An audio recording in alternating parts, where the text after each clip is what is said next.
brandmænd er altså omkommet, 6 er såret efter den voldsomme brand i fyrværkerifabrikken.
Den indre by i Kolding her til aften, flere kilometer væk fra fyrværkerifabrikken.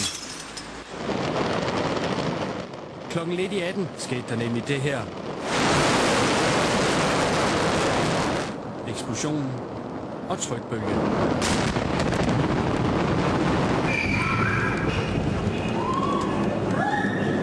Fyrværkerifabrikken N.P. Johnsons eksploderede. Over 400 brandfolk fra det meste af Jylland.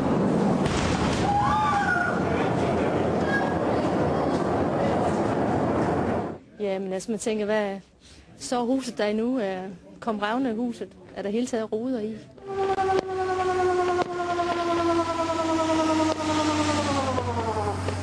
Ja, jeg ved snart ikke, hvad jeg skal sige. Det kom så pludselig, og så startede jeg allerede kl. 2. Og hvor jeg så tænkte, at der nogen bliver ved med at skyde noget nytårskrudt af. Det kunne jeg ikke blive ved med. Så jeg gik ud for at ville feje uden for døren, ikke også, med de her blade. Og så kom der en kulsort røg ned der ved mig.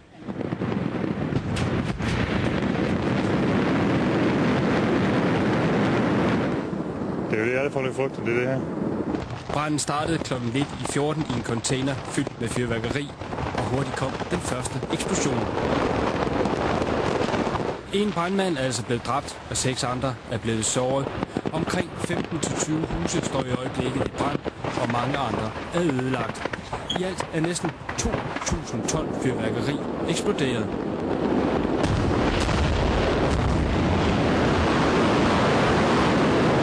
Hvordan oplevede du eksplosionen? Ganske forfærdeligt. Altså, jeg var på vej hjem fra lige syd for Herning, og klokken der var cirka 16:30. Og jeg fik opkald af familie og venner og bekendte, om jeg var klar over, hvad der var sket i det område, vi nu bor i. Og jeg skulle ikke tage hjem, fordi det var lukket, og jeg synes, det lød mere end voldsomt. Altså. Og lillemor har ferie og var ved at male badeværelset og tog hjem til sine forældre, og jeg skulle ikke tage hjem. Men så kom selve eksplosionen? Det skal jeg love for. Den kom. Jeg nåede så ind. Der var politi, og der var egentlig spærret, men jeg nåede så ind af vores bagdør. Og da den store eksplosion den kom, og jeg tror egentlig formentlig, at det har været fabrikken, jamen der sprang bagdøren.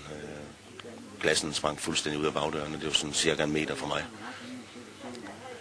Vinflaskerne røg ned fra øverste hylde i køkkenet, og knivblokken blev tømt for knive og sprang over på den anden side af køkkenbordet, og det var ubeskriveligt voldsomt. Gunnar Svendsen, du skal overnatte her i nat. Det havde du vel ikke regnet med? Nej, det havde jeg ikke i eftermiddag da. Det havde jeg bestemt ikke. Det startede med sådan en rigtig voldsom regnvejr og så videre, og hørte jeg det var, og så kom jeg til at se ud og så, at fyrværkerifabrikken den afprøvede, som den så ofte har gjort, så blev jeg klar, at det var i hvert fald ingen prøve det her. Og så kom der... Men du var jo så med til for 4 år siden at sige nej faktisk til at skrive under på en protest. Hvordan har du det med det i dag? Det har jeg det glimrende med, fordi dengang mente jeg virkelig, at det var nemlig i Holland, den store eksplosion var, og der har aldrig været noget knald over i vores fyrværkerifabrik, men i dag, der er det klart, der vil jeg ønske at have skrevet under. Så klokken 17.45 sker det.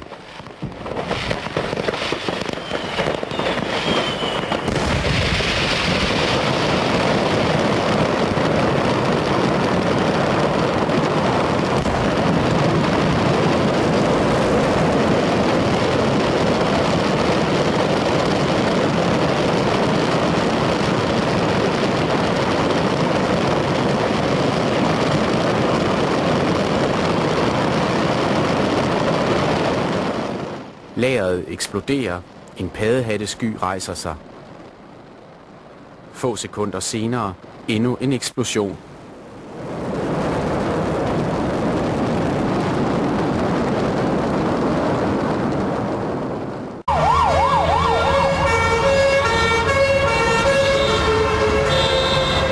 De evakuerede beboere eksplosionerne sådan.